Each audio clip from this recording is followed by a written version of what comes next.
মুসলমান, ছোট্ট একটা কারগুজারি শোনায়। গাজীপুরের কারাগারে বন্দী, রাতের গভীরে 2টার সময় আমার মায়ের কাছ থেকে, আমার মা সব সময় কান্না করতো, বলতো বাবা তুমি যেই বক্তব্য দাও যে কোনোদিন তোমাকে অ্যারেস্ট করবে, কিন্তু আল্লাহর কাছে একটা দোয়া করি কোনোদিন যেন আমার সামনে থেকে তোমাকে না নিয়ে যায়। আমার মা এই দোয়াটা করতো। কিন্তু ঘটনাক্রমে 2021 সালের 6 এপ্রিল রাত্রিবেলায় 2টার দিকে হঠাৎ করে পুরা বাড়ি ঘেরাও দিয়ে র্যাব নিয়ে আসলো। 2 দিন বন্দি রাখলো গাজীপুর জেলা কারাগারে। দ্বিতীয় দিন হঠাৎ করে সুবহানাল্লাহ, ওয়েলেঙ্গার মুসলমান আপনাদের সামনে বলি, চোখের সামনে ভাসতেছে, আল্লাহকে সাক্ষী রেখে বলেছি, আমি মোহাম্মদ রফিকুল ইসলাম একটা স্বপ্ন দেখলাম গাজীপুর জেলা কারাগারে, যেখানে আমাদেরকে কোরআন দেওয়া হয়তো না। কি দেওয়া হয়তো না? ওয়াল্লাহি, আল্লাহর কসম, আমরা কোরআন পড়তে চেয়েছি, গাজীপুর জেলা কারাগারে কোরআন পড়তে পর্যন্ত দেওয়া হয় নাই। আল্লাহর কসম করে বলছে, আর কোনো কথা আছে? কিতাব পড়তে দেওয়া হয় নাই। হঠাৎ করে কিছুই পড়তে দেওয়া হয় না। নামাজের সময় শুধু নামাজ পড়ি, নামাজ পড়ে ঘুমায় গেছি। হঠাৎ করে স্বপ্ন দেখি আমি অদম রফিকুল ইসলাম কাশিমপুর কারাগারে বন্দি না, গাজীপুর কারাগারে বন্দি না। স্বপ্নে দেখি আমি কাশ্মীরের কারাগারে বন্দি। কাশ্মীরি কারাগারে বন্দি, একটা ছোট্ট রুমের মধ্যে আমাকে রাখা হয়েছে। ওই কোনায় আরেকটা রুম। আজকে আপনাদের সামনে বলতেছি এরকম না, আমি জেলখানায় শাইখুল হাদিস আল্লামা মামুনুল হক দামাত বারকাতুহুম সহ আরো যত মুফতি সাখাওয়াত হোসেন রাজি দামাত বারকাতুহুম, আরো যত উলামায়ে কেরাম ছিলেন, সকলের সাথে অনেকের সাথে মোটামুটি এই স্বপ্নের কথা বলেছি। আমি দেখলাম কাশ্মীরের কারাগারে বন্দি। একটা কোণা থেকে, এক কোণে থেকে সুন্দরী এক রমণী বোন, সেও কাশ্মীরের কারাগারে বন্দি। ওই সুন্দরী রমণী বোন, আমার কানে এখনো আওয়াজটা বাসে, আমার কানে এখনো সেই আওয়াজ বাসে। আমার সেই কাশ্মীরি কারাগারের সেই সুন্দরী বোন আমাকে ডাকে বলতেছে, আখি লা তাহজান ইন্নাল্লাহা মা'ানা, আখি লা তাহজান, হে ভাই চিন্তা নাই, পেরেশানি নাই, ইন্নাল্লাহা মা'ানা, আল্লাহ আমাদের সাথে আছে। আখি লা তাহজান ইন্নাল্লাহা মা'ানা, এই আয়াতের আজকের আলোচ্য বিষয়ের সাথে বড় মিল। আল্লাহ বলেছেন, ইন্নাল্লাযীনা ক্বালু রাব্বুনাল্লাহ সুম্মা ইসতাকামু, যে বলবে আমার রব কে, আমার রব কে, আল্লাহু লা ইলাহা ইল্লা হুয়াল হাইয়ুল কাইয়্যুম, হাইয়ুন কাইয়্যুম কে, সবাইকে জীবিত রাখনে ওয়ালা কে, কখনো ঘুমান না কে। সুবহানাল্লাহ। কুলিল্লাহুম্মা মালিকাল মুলক তুতিল মুলকা মান তাশা, সমস্ত মুলুকের মালিক কে, আল্লাহর বরত্বের জয়গান একটু গাইলাম আজকে। তাবারাকাল্লাযী বিয়াদিহিল মুলক ওয়া হুয়া আলা কুল্লি শাইইন কাদির,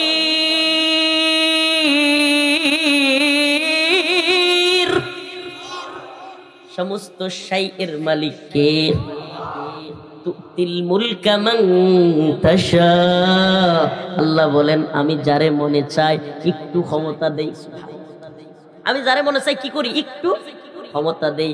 ক্ষমতা একটা পরীক্ষা। ক্ষমতা কি বলেন না? ক্ষমতা কি? পরীক্ষা। আল্লাহ বলেন এমন পরীক্ষা, ওয়া তানজিউল মুলকা মিম্মান তাশা, যখন জুলুম করে, বাহাদুরি করে, বলে আমি অমুকের বেটি, আমি পালাই না, আল্লাহ কয় তুই পালাবি না, তোর সূর্য গোষ্ঠী পালাবে। ওয়া তানজিউল মুলকা মিম্মান তাশা, মন চাইলেই ক্ষমতা কাইরা নেই, রান্না করা খাবার রাইকা পালায় যাইতে বাধ্য হয়। এটা করতে পারেন কে? তাইলে বর্তমানেও যদি কেউ জুলুম করে, ক্ষমতার দাম্ভিকতা দেখায়, অহংকার করে, মানুষের উপর জুলুম নির্যাতন করে, তার ক্ষমতাও কাইরা নিতে পারেন কে? বলেন না, নিতে পারেন কে? কারো উপরে জুলুম করব, নির্যাতন করব, আমি তো বলি সাবধান, কারো উপরে জুলুম করিয়েন না, কারো উপরে জুলুম করিয়েন না। আলেম উলামাদের এই নির্যাতন, এই চোখের পানির কারণে একজনের পতন হয়েছে কি হয় নাই? অবশ্যই অবশ্যই যদি আবারও কেউ জালিম হওয়ার রূপ ধারণ করে, আমার আল্লাহ আছে না নাই? বলেন আছে না নাই? আল্লাহ তাআলা ছাড় দেয় কিন্তু ছেড়ে দেয়। আল্লাহ কি করে? ছাড় দেয়। ওই যে গুড়ি আছে না, গুডি উড়াইছেন না, গুড্ডি যে মালিক, সে কি করে? করতে থাক করতে থাক করতে থাক, যখনই সময় হয় সুবহানাল্লাহ, এই গুড়ির মালিক, এই হায়াতের গুড়ির মালিক যখন মন চাইবে টান মারবে। কত বড় বড় পাওয়ারফুল মানুষ আছে পৃথিবীতে, সুপার পাওয়ার কে? যার কোনো লয় নাই, যার কোনো হয় নাই, আমরা তার গোলামি করি, ঠিক কি ঠিক না? তাইলে আমগরে জুলুমের বয় দেয়া লাভ আছে? আমরা জানি সমস্ত ক্ষমতাসীনরা মাটির সাথে মিশে যাবে। ইদা সুলজিলাতিল আরদ জিলজালাহা ওয়া আখরাজাতিল আরদ আসকালাহা ওয়া ক্বালাল ইনসান মা লাহা। মানুষ বলবে হাই হাই কি সর্বনাশ, সব তো রুইয়ের মতো তুলার মতো উঠতাছে, ফাইটা গেছে স্বর্ণ অলংকার টাকা পয়সা গহনা বাড়ি গাড়ি। ইদা জুলজিলাতিল আরদ, এমন কম্পন শুরু হবে জমিনের ভিতরে। জিলজালাহা ওয়া আখরাজাতিল আরদ আসকালাহা, জমিনের ভিতরে যত সম্পদ আছে, যেই সম্পদের জন্য ভাইয়ে ভাইয়ে মারামারি, আওয়ামী লীগে বিএনপি মারামারি, যে সম্পদের জন্য বাবা ছেলে মারামারি, সব কিছু উড়তে থাকবে হাওয়ার সাথে। ওয়াকালাল ইনসান মা লাহা, মানুষ বলবে কি সর্বনাশ, এগুলোর কি হয়ে গেল? এইগুলোর কারণে মারামারি করছিলাম, হাই হাই এগুলোর কি হয়ে গেল? এগুলো তো কিচ্ছু নাই, উড়ে যাইতেছে সব। ওই বিচার দিবসের, কিয়ামত দিবসের মালিককে। তাইলে ওই আল্লাহর ভয়, ওই আল্লাহর গোলামি আমরা যারা করি, এই মাটির সাথে পচা গলা মিশা যাওয়া যারা, যাদের নাপাকি পানি থেকে জন্ম, আবার মইরা গেলে গা হাই হাই যত বড় নেতা নেত্রী হোক, একদিনের উপরে আর রাখতে চায়। হাই হাই হাই, ও মানুষ, ও মানুষ, ও উম্মাহ, ও মুসলিম, ও প্রিয় ভাই, চিন্তা করেছো কি কখনো কিসের দাম্ভিকতা, কিসের অহংকার, কিসের ক্ষমতা, কিসের পাওয়ার? তুমি কি চিন্তা করেছো কখনো? তুমি এমন একটা পানি দ্বারা সৃষ্টি, যেই পানিটা বের হইলে গোসল করতে হয়, যেই পানিটা শরীরে লাগাইলে কেমন জানি লাগে, সরাইয়া দেয় সবাই, মুছে ফেলে কাপড় দিয়ে। আর যেই মৃত্যুর পরে তোমার আশপাশে কেউ যাইতে চায় না, আবার যখন একদিন চলে যায় তোমার শরীর থেকে নোংরা পচা গন্ধ হয়ে যায়, তাহলে তুমি কিসের অহংকার করো মানুষ? কিসের অহংকার? কিসের এত অহংকার তোমার? কিসের ক্ষমতা, কিসের দাম্ভিকতা? কিছু টাকা হইছে, কিছু পয়সা হইছে, কয়েকটা ভাই ব্রাদার আছে, চাচা কয়েকটা বাতিজা টাতিজা আছে, কিছু লোক চাকরিজীবী আছে, তোমার ভালো অবস্থান আছে, এলাকায় নিরীহ মানুষের উপর তুমি জুলুম করো, তোমার হাঁটা দেখলে মনে হয় তুমি জমিন ফাটিয়ে দিবে। তোমার চাইতে অনেক দাম্ভিক অহংকারীরা জমিন ফাটাইতে পারে নাই, জমিন তারে ঢুকাই দিছে। ولئن سألتهم من خلق السماوات والأرض ليقولن الله। আল্লাহ পাক বলেন, হে রাসূল আপনি যদি জিজ্ঞেস করেন, ও নবী আলাইহিস সালাম আপনারা যদি তাদেরকে জিজ্ঞেস করেন, ওয়ালা ইন সালতাহুম মান খালাকাস সামাওয়াতি ওয়াল আরদ, মক্কার কুরাইশদেরকে প্রশ্ন করেন, লা ইয়াকুলুন্নাল্লাহ, ওই মক্কার কাফের কুরাইশরা পর্যন্ত বলবে আসমান জমিনের মালিক কে? তাইলে বোঝা গেল আসমান জমিনের মালিক আল্লাহ। এই রুবুবিয়্যাত কিংবা এই তাওহীদের প্রকার শুধু আমরা বিশ্বাস করি না, আবু জাহেল সহ বিশ্বাস করত। আবু জাহেল সহ কি করত? বিশ্বাস করত। তাইলে বোঝা গেল এই এক প্রকারের তাওহীদ দিয়াই আমরা মুসলমান হইতে পারবো। তাইলে মক্কার আবু জাহেল মুসলমান ছিল? আসমান জমিনের মালিক আল্লাহ, এটা আবু জাহেলও জানতো। আসমান জমিনের মালিক আল্লাহ, সৃষ্টিকর্তা আল্লাহ, এ কথা মক্কার কাফেররা অনেকেই বুঝতো, জানতো। এটা আমার কথা না, স্বয়ং আল্লাহ বলতেছেন, ওয়ালা ইন সাআলতাহুম মান খালাকাস সামাওয়াতি ওয়াল আরদ, তাদেরকে প্রশ্ন করুন, তাদেরকে জিজ্ঞেস করুন আসমান জমিনের মালিককে। তারা বলতো লা ইয়াকুলুন্নাল্লাহ, আল্লাহ। তাইলে আমরাও বলি আল্লাহ, তারাও বলে আল্লাহ, তারা কাফের, আমি মুসলমান। বোঝা গেল আরো কিছু বিশ্বাস আছে। কথা বলেন, আরো কিছু বিশ্বাস আছে। প্রিয় ভাইরা আমার, এবার আসুন তাওহীদের দ্বিতীয় প্রকার, তাওহীদ আল উলুহিয়া। তাওহীদ আল উলুহিয়া হলো ইবাদতের যোগ্য একমাত্র কে? ইবাদতের যোগ্য একমাত্র কে? নামাজের জন্য একমাত্র যোগ্য কে? নামাজ পড়বো কার জন্য? আহারে কথা কয় না, আমার লোক কথা কোন লাগবো, আমি নিয়ে লস করতে পারি না। নামাজ পড়বো একমাত্র কার জন্য?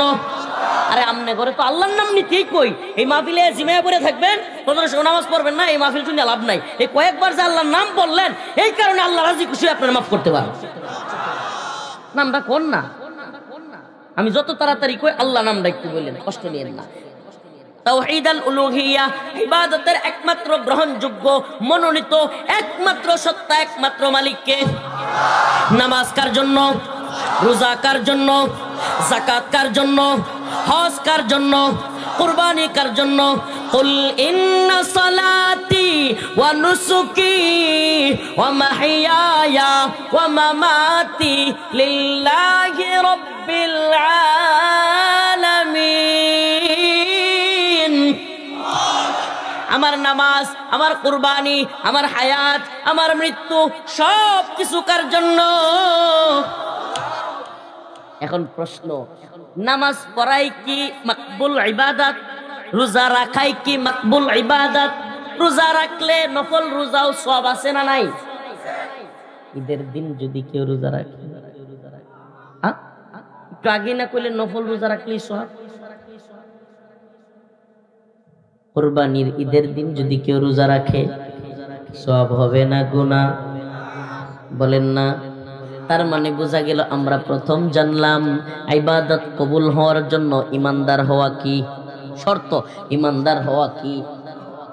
নাম্বার 2 পাইলাম ইবাদত কবুল হওয়ার জন্য আরেকটা শর্ত হইল আকায়ে নামদার তাজদারে মদিনা সরদারে দু আলম মুহাম্মদুর রাসূলুল্লাহ সাল্লাল্লাহু আলাইহি ওয়াসাল্লাম যেভাবে বলেছেন, আল্লাহ পাক কোরআনে যেইভাবে বলেছেন, যখন পড়তে বলেছেন তখন পড়াই হলো ইবাদত, যখন নিষেধ করেছেন তখন না পড়াই হলো। কথা বুঝে আসছে? কেউ যদি বলে না না না আমি মানি না, রোজার দিনেও ঈদের দিনেও রোজা রাখবো, সওয়াবের ভাগীদার হবে নাকি গুনাহ? কেউ মনে মনে বলল যে ঠিক আছে, নামাজ নফল নামাজ পড়া সওয়াব না গুনাহ? নফল নামাজ পড়া সওয়াব না গুনাহ? বেশি বেশি নফল নামাজ পড়া, তাহাজ্জুদ পড়া, ইশরাক পড়া সওয়াব আছে না নাই? যদি কোনো ব্যক্তি আল্লাহর নৈকট্য লাভ করতে চায় সে যেন অবশ্যই তাহাজ্জুদ পড়ে, কিয়ামুল লাইল করে। আল্লাহর রাসূল সাল্লাল্লাহু আলাইহি ওয়াসাল্লাম কিয়ামুল লাইল করতেন, সুবহানাল্লাহ, ওনার পা গুলো ফুলে যেত। এখন আমরা তো 5 ওয়াক্ত নামাজই পড়ি না, আল্লাহ আমাদেরকে ক্ষমা করুক। আরো জোরে বলেন আমিন। 5 ওয়াক্ত নামাজ পড়বো তো ইনশাআল্লাহ, সকলেই পড়বো তো ইনশাআল্লাহ। আল্লাহ আমাদেরকে সবাইকে নামাজি বানাক, আল্লাহ সবাইকে দিনদার পরহেজগার মুত্তাকি ইমানদার বানাক। তাইলে বলতেছিলাম আমি রোজার দিনে বুঝলাম যে নফল রোজা রাখা সওয়াব, কিন্তু ঈদের দিনে রাখলে গুনাহ। নফল নামাজ পড়া সওয়াব না গুনাহ? কিন্তু যদি কোনো ব্যক্তি সূর্য উদয়ের সময় পড়ে কিংবা সূর্য যখন অস্ত যায় তখন যদি পড়ে, ও মুসলমান ইমানদার, বোঝা গেল শুধুমাত্র নামাজ পড়াই মাকবুল ইবাদত না, রোজা রাখাই মাকবুল ইবাদত না, বরং আল্লাহ পাক যখন পড়তে বলেছেন তখন পড়া সওয়াব, আল্লাহ যা নিষেধ করেছেন তখন তা মেনে নেওয়াই সওয়াব। তাইলে আমার প্রশ্ন, নামাজের রব, রোজার রব, হাত সামনে দিলে কি বলবেন? আল্লাহ। হাত সামনে। নামাজের রব, রোজার রব, যাকাতের রব, কুরবানির রব। তাইলে মদের রব কি শেখ হাসিনা? সুদের রব কি ডক্টর মোহাম্মদ ইউনূস? হ্যাঁ, কথাগুলো মনে হয় বুঝাইতে পারতেছি না। নামাজকে ফরজ করেছেন কে? রোজা ফরজ করেছেন কে? কুরবানি ওয়াজিব করেছেন কে?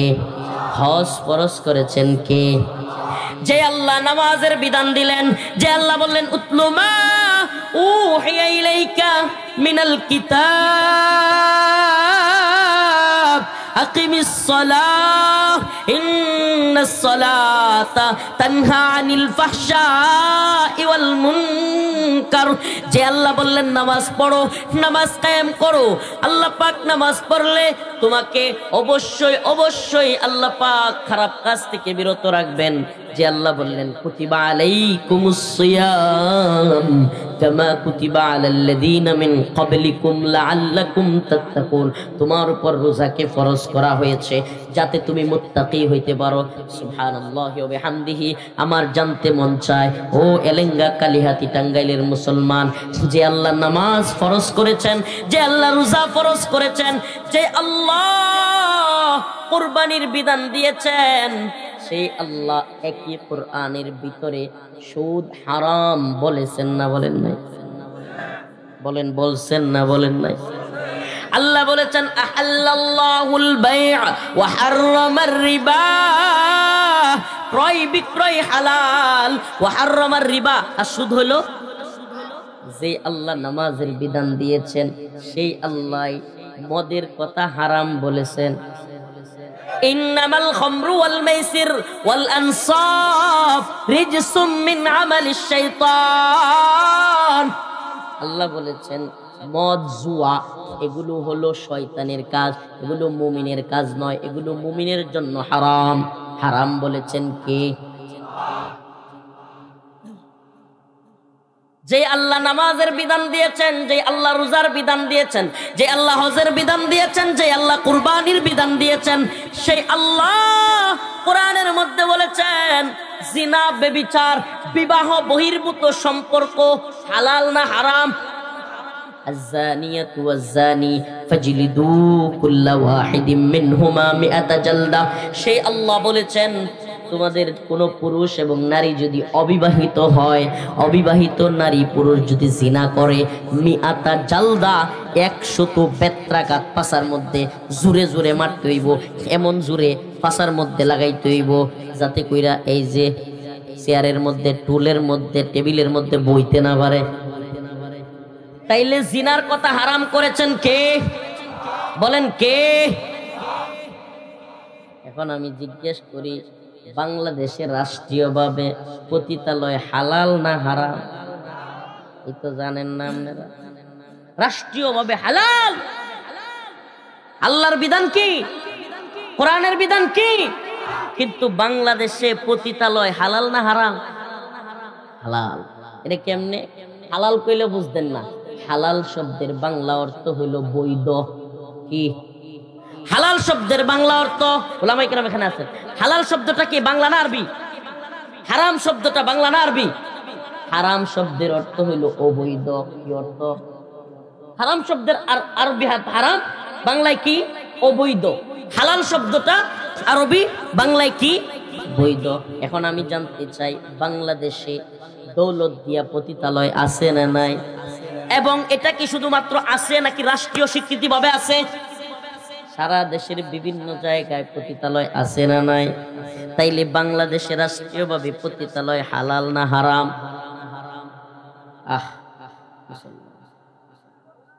মদের বার, লাইসেন্সকৃত মদের বার বাংলাদেশে আছে না নাই? আল্লাহ বলছে ইন্নামাল খামর ওয়াল মাইসির ওয়াল আনসাব রিজসুম মিন আমালিশ শাইতান, আল্লাহ বলছে এগুলো শয়তানের কাজ। কিন্তু বাংলাদেশে মদের লাইসেন্স আছে না নাই? তাইলে এটা কি বৈধ না অবৈধ? বৈধ। অবৈধ কেমনে বুঝবেন? আমরা যে মাহফিলটা করতেছি এটা কি বৈধ না অবৈধ? বৈধ। কেমনে বৈধ? বোঝা গেছে এই মাহফিল যে করতেছি, ট্রেন সরাসরি আমরা উপরে দিয়ে গেছে না, সাইড দিয়ে গেছে, পুলিশ আয়া সরাসরি বাড়ি বাড়ি, আর্মি আয়া বাড়ি বাড়ি শুরু করছে না, তার মানে বোঝা গেল এটা বৈধ। বৈধ কেমনে বোঝা যায়?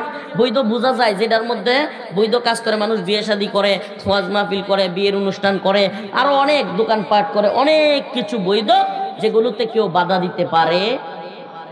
আমার প্রশ্ন, যদি বাংলাদেশে মদের বার অবৈধ হয়, সুদের ব্যাংক অবৈধ হয়, একটা সুদের ব্যাংক, রূপালী ব্যাংক, সোনালী ব্যাংক, অগ্রণী ব্যাংক, অমুক ব্যাংক, তমুক ব্যাংক, যতগুলো সুদের ব্যাংক আছে, একটা ব্যাংক আপনি গিয়া যায় এটা সুদ খাওয়া হয়, এটা ভাঙ্গা ফেলমু, সেটা মদের ভার, এটা ভাঙ্গা ফেলমু, একটা ভাঙতে পারবেন? বলেন ভাঙতে পারবেন? তার মানে বোঝা গেল বাংলাদেশ মদের বার ভাঙতে গেলে আমরা পুলিশ গুলি করবো। আপনি জানেন বাংলাদেশের বর্তমান আইন, কোন এলাকায় যদি এক করি, আপনাদেরকে মনে কিছু নিতেছেন, টাঙ্গাইলের মুসলমান একটা প্রশ্ন করি, মনে করেন আগামীকালকে ডক্টর মোহাম্মদ ইউনূস সাহেবের সরকার চিন্তা করলো যে আচ্ছা অনেক তো সংস্কার করলাম, চাইল ডাইল তেল সব খরচ করলাম, টাকা পয়সা অনেক চা পান খাওয়া হইলো, সংস্কারের নামে এই বিএনপি জামাত এই দলগুলোরে মিলাইতে পারলামই না সংস্কারের নাম দিয়া।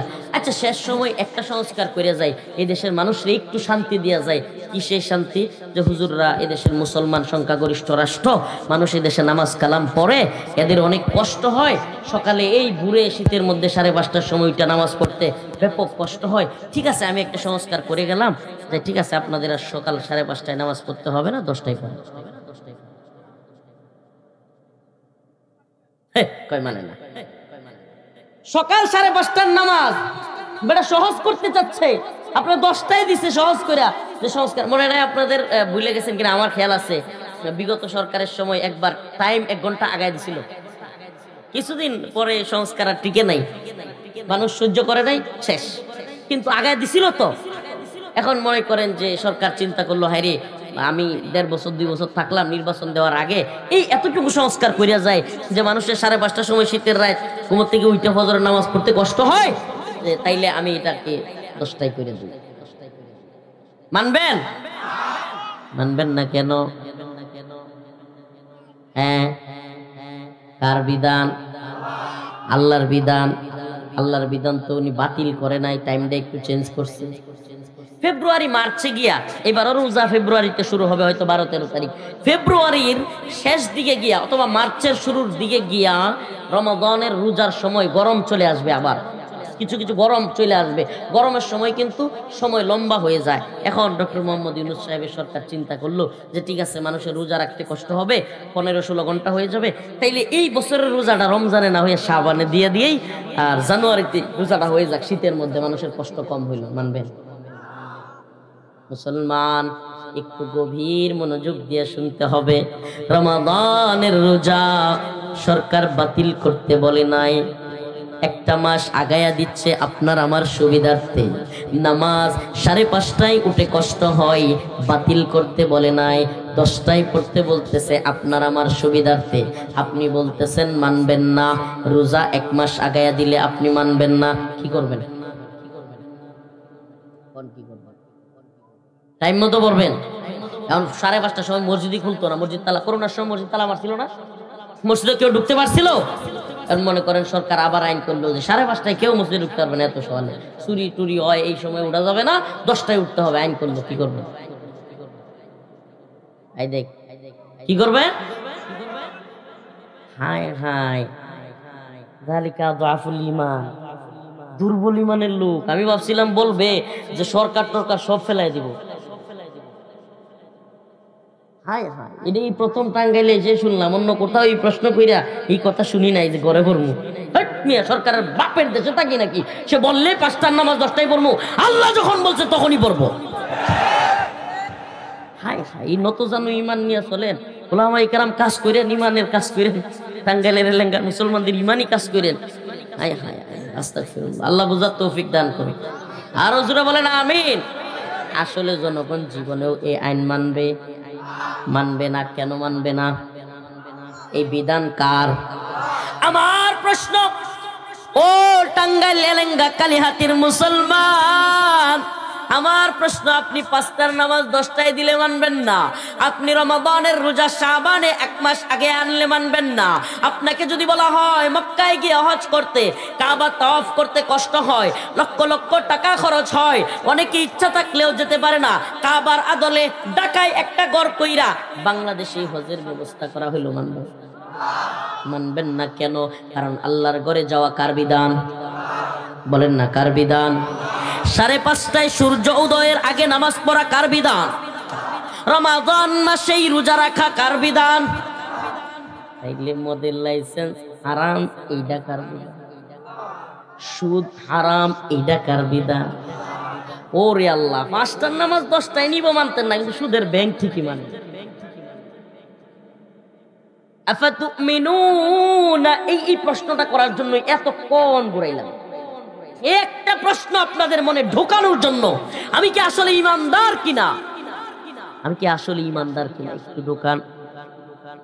আমি আবারও প্রথম থেকে টানতেছি, আমার আপনাদের মনে আছে কিনা বলছিলাম যে নামাজ পড়াই মাকবুল ইবাদত, যদি নামাজ পড়াই মাকবুল আল্লাহর কাছে গ্রহণযোগ্য ইবাদত হইতো তাইলে ফজরের পরে পড়লেও সব হইতো না হইতো না?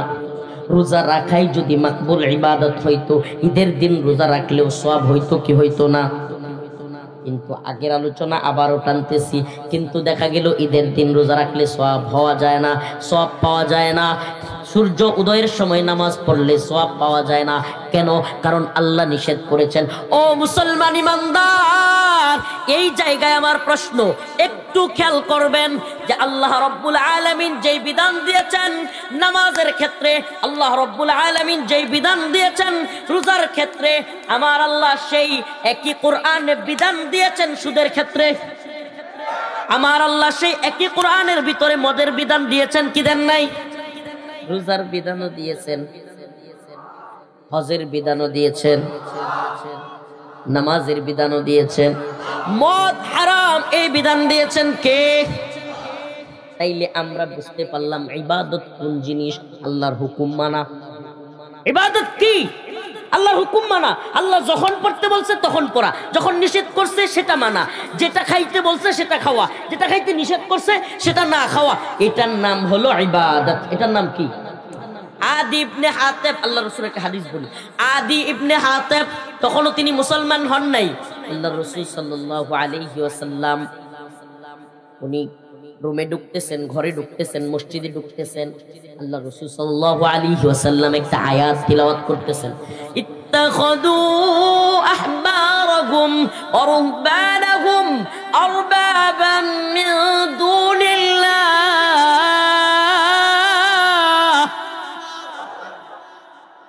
হযরত আদি ইবনে হাতেব তখনও মুসলমান হন নাই।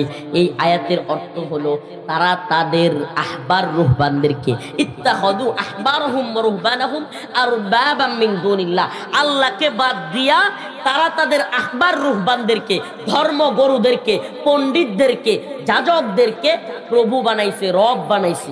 এই হলো এই আয়াতের অর্থ। তারা মানে কারা? ইহুদিরা। তারা মানে কারা? খ্রিস্টানরা। আল্লাহ পাক বলতেছেন ওই সমস্ত আহলে কিতাবরা, ইহুদি খ্রিস্টানরা, ইত্তাখাযু আহবারহুম ওয়া রুহবানাহুম আরবাবাম মিন দুনিল্লাহ, আল্লাহকে বাদ দিয়া তারা তাদের ধর্মগুরুদেরকে, তারা তাদের ধর্মীয় পাদ্রীদেরকে রব বানাইছে, তাদের ইবাদত করে। আদি ইবনে হাতেব বললেন, ইয়া রাসূলুল্লাহ, এটা কি বললেন? আমরা তো কখনোই আমাদের পাদ্রীদেরকে, আমাদের ধর্মীয় যাজকদেরকে ইবাদত করি না, আমরা ইবাদত করি না। আল্লাহ রাসূল সাল্লাল্লাহু আলাইহি সাল্লাম প্রশ্ন করলেন, হে আদি, তোমাদের পাদ্রীরা, তোমাদের ধর্মগুরুরা আল্লাহ যেই বিধানকে হারাম করেছেন সেটা যদি তোমাদের ধর্মগুরুরা বলে হালাল, তোমরা কি সেটা মানতে কি মানতে না? হযরত আদি ইবনে হাতেব বলেন, হ্যাঁ মানতাম। এবার আল্লাহ রাসূল বলেন, আদি, হে আদি, আল্লাহ পাক যেটা হারাম করেছেন সেটা যদি তোমাদের ধর্মগুরুরা বলতো হালাল, তোমরা কার কথা মানতে? ধর্মগুরুর কথা মানতাম। এবার হযরত রাসূলুল্লাহ সাল্লাল্লাহু আলাইহি সাল্লাম বলেন, আল্লাহ যেটা হালাল করেছেন সেটাকে যদি তোমাদের ধর্মগুরুরা বলতো হারাম, তোমরা সেটাও কার কথা মানতে? ধর্মগুরুদের কথা মানতাম। আল্লাহ রাসূল বলেন, ফাতিলকা ইবাদাতুহুম ইয়াহুম, এই যে আল্লাহর হুকুম বাদ দিয়া এই ধর্মযাজকদের কথা মানতা, এইটাই আল্লাহকে বাদ দিয়া ওই পাদ্রীদের ইবাদত করা। হে মুসলমান ইমানদার, কথা বুঝতেছেন? আল্লাহকে বাদ দিয়া এই পাদ্রীদের কথা যে শুনতা, এটাই তাদের ইবাদত। বাবা যদি ছেলে নামাজ পড়তে যায় ফজরের সময়, ছেলেকে বলে নামাজে যাওয়ার দরকার নাই, মসজিদে যাওয়ার দরকার নাই, ক্ষেতের মধ্যে গরু নিয়ে যা, ওই বাবার ইবাদত হইল আল্লাহর ঘর মসজিদে যাওয়া বাদ দিয়া যদি বাবার কথা শুই না ক্ষেতের মধ্যে ওই সময় যায় নামাজ না পড়া, আল্লাহরে বাদ দিয়া ওই বাবারে সে কি বানাইলো? বাবারে কি বানাইলো? যদি কোন দল করে আওয়ামী লীগ, এখন আওয়ামী লীগের নেতাদেরকে তাদের নেত্রী বলছে একটা কথা আর রবের হুকুম ভিন্ন, যদি তার নেত্রীর কথা শুনে আল্লাহর কথা বাদ দিয়া, তাইলে আল্লাহকে মালিক বানাইলো নাকি শেখ হাসিনারে মালিক? কথা বলেন না কেন? যদি বিএনপির লোকেরা তাদের দলের প্রধান সে যদি বলে, উনি যদি বলে একটা কথা যে সে বলল যে অমুক কাজ করো, আল্লাহ বলছে না এটা করিও না, যদি আল্লাহর কথা বাদ দিয়ে নেতার কথা মানে, সে কি আল্লাহকে রব বানাইলো নাকি নেতারে রব বানাইলো? এই কথাটা বোঝানোর জন্যই ইত্তাখাযু আহবারহুম ওয়া রুহবানাহুম। এখন আসেন ওই জায়গায় চলে যায়। তাওহীদ কয় প্রকার বলছিলাম? তাওহীদ আল উলুহিয়্যা, তাওহীদ আর রুবুবিয়্যা, তাওহীদ আল হাকিমিয়্যা, তাওহীদ আল আসমাই ওয়াস সিফাত। তাওহীদ আর রুবুবিয়্যার আলোচনা শেষ, এটা সবাই বুঝে। আসমান জমিনের মালিক আল্লাহ, সৃষ্টিকর্তা আল্লাহ, রিজিক দাতা আল্লাহ, পালনেওয়ালা আল্লাহ, খাওয়ানেওয়ালা আল্লাহ, এটা সবাই জানে। কিন্তু ইবাদতের হুকুম মানার, বিধান দেওয়ার একমাত্র মালিক কে? শেখ হাসিনা বিধান দিয়েছে 18-র নিচে মেয়েদেরকে বিয়ে দেওয়া যাবে না। শেখ হাসিনা বিধান দিয়েছে 21-এর নিচে ছেলেকে বিয়ে করা যাবে না। আল্লাহর বিধান হইল যখন মন চায় বালেগা হওয়ার পরে তখনই তুমি বালেগা মেয়ে ছেলেকে বিয়ে দিতে পারবা। এই ক্ষেত্রে এই দেশের সরকার, এই দেশের প্রশাসন আল্লাহর বিধান মানেছে নাকি হাসিনার বিধান? কথা কি কষ্ট লাগতেছে? এই কথাগুলো বোঝানোর জন্য আমরা কি প্রকৃত ইমানদার কিনা? এই যে 18 মানবেন, 18 কেমনে হয়? আরে আমার রব আল্লাহ আমারে খাওয়ায়, আমারে পালে, বাতাস দেয়, এই যে মাইক সাউন্ড সব কিছু, এই শত এই আলু, এই অন্ধকার সব কিছু দেন, এই ঘুম, এই সব কিছু দেন। ক্ষেতের মধ্যে বীজ ফেলায় থুই আই, ঠাস করে বীজ হয়ে যায়, সারা হয়ে যায়, আবার সারাগুলো নিয়ে ক্ষেতের মধ্যে আবার ফেলাই দেই, কি সুন্দর দান হয়ে যায়। ওই দান কত সুস্বাদু। একটা ইলিশ মাছ, এটা লেঞ্জার মধ্যে এক মজা, কল্লার মধ্যে এক মজা, পেটের মধ্যে আরেক মজা। সুবহানাল্লাহ, এত কিছু যিনি পারলেন সেই আল্লাহ জানলেন না যুবক যুবতী কবে বিয়ে করবে? সে আল্লাহ রাব্বুল আলামিন বুঝলেন না যে একটা যুবক কবে বিয়ে করলে ভালো হবে, কবে কোন মেয়েকে বিয়ে দিলে ভালো হবে, সেটাকে আল্লাহ বুঝেন নাই? কথা বলেন না কেন? ট্রেন গেলে তো খেয়াল ওই দিকে জায়গা। আল্লাহ বুঝলেন না, বুঝলো ডক্টর মোহাম্মদ ইউনূস আর শেখ হাসিনা। আমার কথা মনে হয় বুঝতে পারছি। আরে ভাই 18 বছরে বিয়ে করলে ভালো হবে নাকি 21 বছরে বিয়ে করলে ভালো হবে? আরে যে আল্লাহ জরায়ু দিছে, পেটে সন্তান ধরনের ক্ষমতা দিছে, সে আল্লাহ জানেন না? আমার কথা মনে হয় বুঝাইতে পারিনি। 18 বছরে মেয়ে বিয়ে দিতে হবে কি হবে না, এর আগে দিলে সন্তান যে ক্ষমতা দিয়ে দিছে আল্লাহ, হাই হাই হাই আফসোস। এই উম্মাহ বুঝে না আল্লাহর উপরে জুলুম হচ্ছে, শিরক হচ্ছে। আল্লাহকে বাদ দিয়া এই যে আইন যে বানাইলো, ওরে আপনি এই ইউনু, এই ডিসি, এসপি কিংবা এই সরকার, শেখ হাসিনা হোক আর যে হোক, তার কথা যদি আপনি মানেন বিয়ের ক্ষেত্রে, আপনি তারে রব বানাইছেন আল্লাহরে বাদ দিয়ে। আল্লাহরে বাদ দিয়ে কারে রব বানাইছেন? আল্লাহ বুঝলো না মেয়েটা 18 হইলে বিয়ে হইতে হবে? আল্লাহ সব বুঝলো, সব জানলো। আল্লাহ পৃথিবী সব সৃষ্টি করলো। এতগুলো মানুষের চেহারা দেখেন তো। আমরা তো লেট্রিক আন্দার থেকে শ্রীপুর থেকে আসছি। নুরুল আমিন ভাই দেখেন তো, নুরুল আলম ভাই, রিপন ভাই, একটা লোকের চেহারার লোক লেট্রিক আন্দা শ্রীপুরের চেহারা মিলেনি ভাই। সুবহানাল্লাহ, এত সুন্দর নাক আলাদা, চোখ আলাদা। ওমিয়া ওই পর্দাটার আড়াল দিয়ে একজন হাইটা যান প্রিয় ভাই, যারা আপনার পরিচিত, এই পর্দার নিচ দিয়া আপনার হাঁটার ধরন দেখেও আপনাকে চিনে ফেলবে। এত কিছু করলেন, এত কিছু পারলেন, তিনি কি? চোখগুলোর মিল নাই, নাকের মিল নাই, কানের মিল নাই, এমন কি ব্রুগুলোর মিল নাই। সুবহানাল্লাহ, হাসির মিল নাই। সুবহানাল্লাহ, এ কোন কারিগর? তিনি সব পারলেন, আর আল্লাহ যুবক যুবতী কবে বিয়ে করলে ভালো হবে সেটা বুঝলেন না। এই ক্ষেত্রে বিধানদাতা হাসিনা কিংবা ডক্টর মোহাম্মদ ইউনূসকে মারলে আপনার ঈমান থাকবে নি? বিধানদাতা কে? সৃষ্টিকর্তা মাবুদ, রিজিকদাতা মাবুদ, পালনকর্তা মাবুদ। বিধানদাতা মাবুদ কে? ইনিল হুকমু ইল্লা লিল্লাহ, আমারা আল্লাহ তা'বুদু ইল্লা ইয়া। হুকুম চলবে একমাত্র কার? ইবাদত হবে একমাত্র কার? এই জমিন একমাত্র কার? আন্নাল আরদ ওয়ারিতুহা ইবাদিয়াস সালিহুন। জমিনের একমাত্র অধিপতি কে? তাইলে জমিনওয়ালার বিধান জমিনে চলবে না। কয় কি হুজুর, কম বয়সে বিয়ে শাদী হইলে আপনারা তো বুঝেন না, আপনারা মৌলবাদী মানুষ, আপনাদের জ্ঞান হলো সীমিত, করবেন, আপনারা কি বুঝবেন? অল্প বয়সে বিয়ে হইলে মেয়েদের ঘর থেকে সন্তান হলে পুষ্টির অভাব হয়, অল্প বয়সে বিয়ে হইলে মেয়েদেরকে বিয়ে শাদী ম্যাচুরিটি আসে না, সংসার করতে পারে না, তারপরে এই বাচ্চাদের পুষ্টি কম হয়, মেধা কম হয়। শেখ মুজিবুর রহমান বাংলাদেশে, তিনি শেখ হাসিনার আম্মাকে বিয়ে করছেন শেখ ফজিলাতুন নেসাকে মাত্র 9 বছর। কয় বছর? শেখ হাসিনার মেধা কম হয়েছে,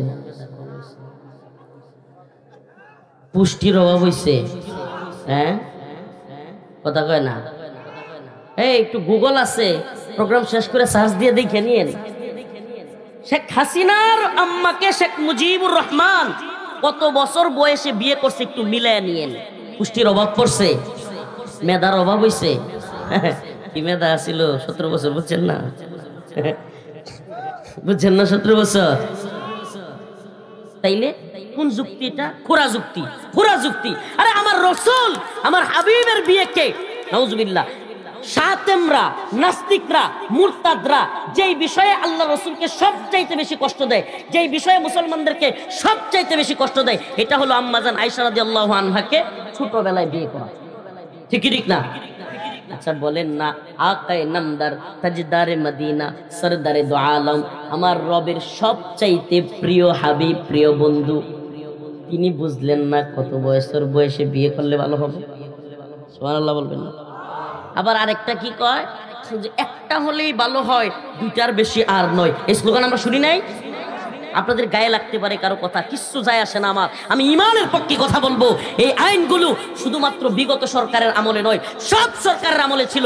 প্রত্যেকের সমালোচনা করতেছি আমি, বলতে চাচ্ছি, এদের চোখে আঙুল দিয়ে দেখাইতে চাচ্ছি, তোমাদের বিধানের চাইতে আমার রবের বিধান অনেক বেশি শক্তিশালী। আমরা একমাত্র বিধান মানি কার? এই জিনিসটা বুঝাইতে চাচ্ছি। যে বলতেছে একটা সন্তান হলে ভালো হয়, দুইটার বেশি বলতো কি বলতো না? এই স্লোগান শুনেন নাই নাকি আমি নতুন ডেলিভারি দিছি? এই স্লোগান শুনছেন না শুনেন নাই? একটা হলে দুইটার বেশি, একই জায়গায় উদাহরণ দিই। তাইলে তো শেখ রাসেল এদের জন্য কান্নাকাটি করা বৃথা, কারণ 2 জনের পরে তো আর হইতো না। আমি নিজেও নাই, আমার আরো অনেকেই নাই ওই যুবকে। মুসলমান ইমানদার, তাইলে বিধান মানবো কার? বলেন কার? মদের লাইসেন্স রাষ্ট্র দিয়েছে, এটা আমরা মানি। পতিতালয়ের লাইসেন্স দিয়েছে, এটা আমরা মানি। ওই যে একটা কথা বলছিলাম মনে আছে, অনেকে কষ্ট নিয়েছিল, অনেকে রাগ করেছিল। ওই যে কথাগুলো গাজীপুর বোটবাজার এক মাহফিলে বলেছিলাম, যেই কারণ দেখায় আমাদেরকে গ্রেফতার করানো হয়েছে আমাকে, কিন্তু আসলে এই কারণে গ্রেফতার করা হয় নাই। গ্রেফতার করা হয়েছিল মোদী বিরোধী আন্দোলন করবার কারণে, কিন্তু ফোকাস দেওয়া হয়েছিল যে আমি প্রধানমন্ত্রীকে বলছি কসুর প্রধানমন্ত্রী মানি না। এই কথা দেখায় গ্রেফতার করাইছে। মূলত মূল উদ্দেশ্য ছিল মোদী বিরোধী আন্দোলন। তবুও যেটা দেখাইছে ওই বক্তব্য কিন্তু কাট করছে। মূল বক্তব্য কি ছিল? যদি কেউ ইসলামের বিরুদ্ধে যায়, যদি কেউ আল্লাহর বিরুদ্ধে যায়, যদি কেউ কোরআনের বিরুদ্ধে যায়, সে আমার ভাই হোক, সে আমার বাবা হোক, সে আমার নেতা হোক, সে আমার মেম্বার হোক, চেয়ারম্যান হোক, এমপি হোক, মন্ত্রী হোক, প্রধানমন্ত্রী হোক, রাষ্ট্রপতি হোক, আল্লাহর বিরুদ্ধে, নবীর বিরুদ্ধে, কোরআনের বিরুদ্ধে আমি কাউকে মানি না। আমারে বলেন, আগের টুকুলো কাট করে দিয়া শেষ অংশ যদি রাখে তাইলে পূর্ণ বক্তব্য কি বোঝা যাবে? আচ্ছা আমারে বলেন, যারা আমাদেরকে জেলে নিল, রিমান্ডে নিল, নির্যাতন করলো, নিপীড়ন করলো, এরা কি বলতে চায়? যে আমরা এই কথা বলতে পারবো না যে আমরা ইসলামের বিরুদ্ধে গেলে, আল্লাহর বিরুদ্ধে গেলে, কোরআনের বিরুদ্ধে গেলে কাউরে মানি না, প্রধানমন্ত্রীরও মানি না। তাইলে কি বলতে হবে যে আপনি আল্লাহর বিরুদ্ধে যান, নবীর বিরুদ্ধে যান, কোরআনের বিরুদ্ধে যান, তবুও আমরা আপনারে মানি? আমরা কি কথা বলবো? তাইলে আপনাকে যখন একটা কথার কারণে জেলে নিবে, রিমান্ডে নিবে, বোঝা যায় না যে এর উল্টাটা? কথা বলেন না কেন? বুঝাইতে চায় যে তোমরা বলো যে যাই কিছু করুক সরকার, আমরা তার বিরোধিতা করব না, আমরা তারে মানি। নাউজুবিল্লাহ, আমার ঈমান থাকবো, আমার ঈমান থাকবে। মুসলমান ইমানদার, আজকের আলোচনায় এটাই বুঝাইতে চাইলাম। আল্লাহ বলছেন, ইন্নাল্লাযীনা ক্বালু রাব্বুনাল্লাহ ثم استقاموا تتنزل عليهم الملائكة ألا تخافوا ولا تحزنوا। যারা ইমানদার, যারা এই কথা বলে, ক্বালু রাব্বুনাল্লাহ, আমাদের রবকে। ইন্নাল্লাযীনা ক্বালু রাব্বুনাল্লাহ, আমাদের রবকে। তুম্মাস্তাকামু, এই কথার উপর অটল অবিচল থাকে, জেল হোক, জুলুম হোক, নির্যাতন হোক, রিমান্ড দেওয়া হোক, কিন্তু এই কথার উপর যারা অটল অবিচল থাকে, আল্লাহ বলেন আল্লাহ তাখাফু ওয়ালা তাহজানু, এদের কোনো ভয় নাই, এদের কোনো পেরেশানি নাই। আল্লাহ তাআলা আমাদেরকে হেদায়েত দান করেন। আরো জোরে বলে না, আল্লাহ আমাদেরকে নামাজি বানায় দেন। আল্লাহ তাআলা আমাদেরকে কারো উপরে যেন আমরা জুলুম না করি। আমি গত মাহফিলে বলছি, আরো প্রোগ্রামে বলি, যারা জুলুম আর যারাও ইসলামের নাম দিয়া, কোরআনের নাম দিয়া সংসদে যাইবার চায়, তাদের মধ্যেও ইসলাম দেখি না। এই জন্য এই দলগুলো করাই আমি জায়েজ মনে করি না। এটা আমি না, উলামায়ে মুহাক্কিক, ভালো উলামায়ে কেরাম, মুজাহিদিন উলামায়ে কেরাম এই গণতান্ত্রিক রাজনীতিতে থাকাকে হারাম মনে করেন। কেন? ডেমোক্রেসি হলো, ডেমোস এর গ্রিক শব্দ, কি শব্দ, লম্বা আলোচনার সময় নাই। ডেমোস হলো জনগণ, ক্রেসট হলো আইন বা শাসন, ডেমোক্রেসি মানে হলো জনগণের শাসন। নাউজুবিল্লাহ, সারাক্ষণ আলোচনা করে কি বুঝাইলাম? শাসন কার? আর গণতন্ত্র কয় শাসন কার? জনগণের। নাউজুবিল্লাহ, গণতন্ত্র কয় জনগণ হলো আল্লাহ। জনগণ কি? সমস্ত ক্ষমতার মালিক। এটা কইল না, এটা হলো জনগণের কথা, গণতন্ত্রের কথা। সমস্ত ক্ষমতার উৎস একমাত্র জনগণ। এটা কি কয়? গণতন্ত্রে কয় কি কয় না? বাংলাদেশের সংবিধানে আছে না নাই? তাইলে গণতন্ত্র কয় সমস্ত ক্ষমতার উৎস জনগণ, আর কোরআন বলে, ইসলাম বলে সমস্ত ক্ষমতার মালিক সুবহানাল্লাহ। পার্থক্য হইল না? হইল না? এখন কোনটা মানবেন? আল্লাহটা নাকি গণতন্ত্রেরটা, সরকারেরটা, দলেরটা? বলেন কারটা মানবেন? গণতন্ত্র কয় মানুষ যদি বেশিরভাগ লোক চায়, বেশিরভাগ সংসদ সদস্য চায়, তাহলে মদের লাইসেন্স দিতে পারবে। দিচ্ছে কি দিচ্ছে না? বেশিরভাগ লোক যদি চায়, দেশের বেশিরভাগ সংসদ সদস্য যদি চায়, সুদের লাইসেন্স দিতে পারবে। দিচ্ছে কি দিচ্ছে না? তাইলে এইগুলো হইলো মানব রচিত আইন, আরেকটা হইলো ইসলামের আইন, আল্লাহর আইন। ইনশাআল্লাহ আমরা আল্লাহর আইন মানবো, মানব রচিত তন্ত্র মন্ত্রের আইন মানি। আমরা গোলামি করি কার? সুবহানাল্লাহ।